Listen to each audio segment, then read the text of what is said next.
Ramazanda suhursiz qilishning hukmi. Savol. Assalomu alaykum. Ramazanda sahar uxlab qilib, tong etib bo'lgandan keyin suhurlik yemay ro'zaga niyat qilish to'g'ri bo'lamdi yoki qazosini tutish kerakmi? Javob. Va alaykum assalom va rahmatullohi va barakatuh. Barliq hamd sana Janobi Allohga bo'lsin. Shundaqla payg'ambarimizga, oila tavobatlarga va uningga toki qiyomatgacha ergashganlarga durud salomlar bo'lsin. Suhurga uyg'onolmaslik odatda ko'p yuz beradi. Jamiyatimizda kishilarda suhurlik yemay qolsa ro'za hisob bo'lmaydi degan xato tushuncha mavjud. Ular qarmoqqa suhurlikni ro'zining sharti deb tushunib olgandek qiladi. Amaliyotda suhurlik yeyishning hukmi sunnat, shart emas. Qozi Iyaz barliq fuqaholar birdek ijmo qildiki, suhurlik yeyish mustahab, vojib emas. Imom Ibnul Munzirmo mustahabligiga ijmo borligini aytgan. Alloh taolo mundaq deydi: Taki sizlarga tangning oq ipi qora ipidan ayrilgan qadar, ya'ni tang yurg'anga qadar yanglar ichinglar degan. Bu oyatda Alloh taolo tang yurg'anga qadar yeb ichishni muboh qilgan. Rasululloh sallallohu alayhi vasallam suhurlik yeyishga buyurgan va suhurlikda barakat borligini, uning islom ummatini ahli kitobdan ayiradigan belgi ekanligini bayon qilgan. Rasululloh sallallohu alayhi vasallam suhurlik yanglar, chunki suhurlikda barakat bor degan. Rasululloh yana bizning ro'zimiz bilan yahudilarning ro'zisi o'tiridagi farq suhurlik yeyishdir degan. Yana mundaq degan: suhurlik yanglar, chunki u haqiqatan barakatlidir. Qatada Anas ibn Malik radhiyallohu anhu dan rivoyat qiladi-ki, Allohning payg'ambari Rasululloh sallallohu alayhi vasallam Zayd ibn Sabit radhiyallohu anhu bilan suhurlik yeb bo'lib, bir ozdan keyinla Allohning payg'ambari Rasululloh sallallohu alayhi vasallam bomdodga turib namoz o'qigan. Qatada deydi: Biz Anasga ikkalan suhurlik yeb bo'lgan vaqt bilan bomdodga turgan vaqtning oraliqi qanchalik edi desak, u 50 oyat o'qiganchilik vaqt edi dedi. Bu hadislardan suhurlik yeyishning va uni bomdod vaqtiga yaqin vaqtgacha kechiktirishning sunnatligi chiqadi. Shundoq bo'lg'achqa, bir kim kechicha uyg'oq turibmi suhurlik yemasa, ro'za tutish niyati bo'lgandan keyin u kun patqicha ro'za tutsa, ro'zasi to'g'ri bo'laveradi. Bu kunning qazosi kelmaydi. Faqatla sunnatni tark qilgan bo'ladi.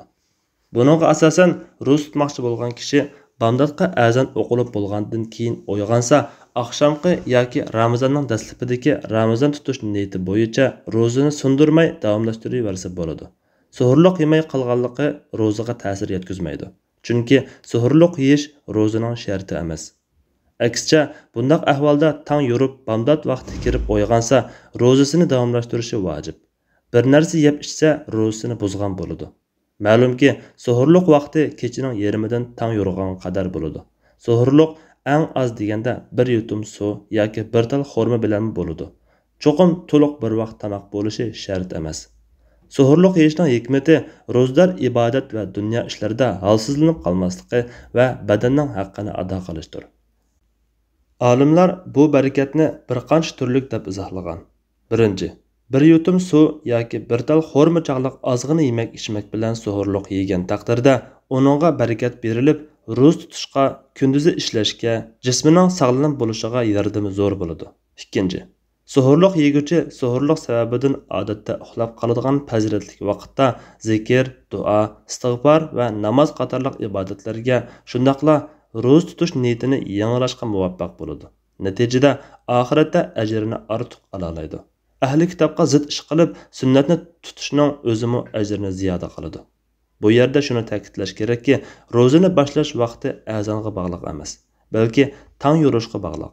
Alloh taolo mundaq deydi: Taki sizlarga tangning oq ipi qora ipidan ayrilganga qadar, ya'ni tang yurg'anga qadar yanglar ichinglar degan. Agar muazzin azonni tang yurg'anda tovlasa, azonni anglagan hamon suhurlikni to'xtatish lozim.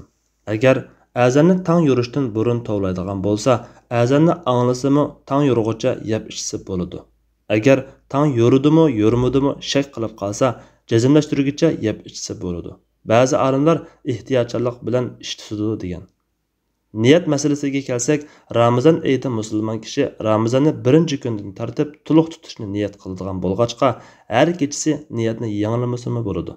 Faqatla bir kishi safar yoki kasallik sababidan ro'za tutmay kelayotgan bo'lsa, ro'za tutay desa, kechidan niyat qilish lozim bo'ladi. suhurga uyg'onolmay qolgan ahvolda oqshomqi niyati hisob bo'ladi. Albatta, niyatni dilida qiladi, og'zaki qilib yurmaydi. Buningga asosan asrdan keyin uxlab qolib, tong yorug'andan keyin uyg'ongan bo'lsa, ro'zasi to'g'ri bo'ladi. Vallohu a'lam. Fatvoda doktor Abdul Aziz rahmatulloh 2015 yili 6 oyning 30 kuni 41 nomerlik fatvo.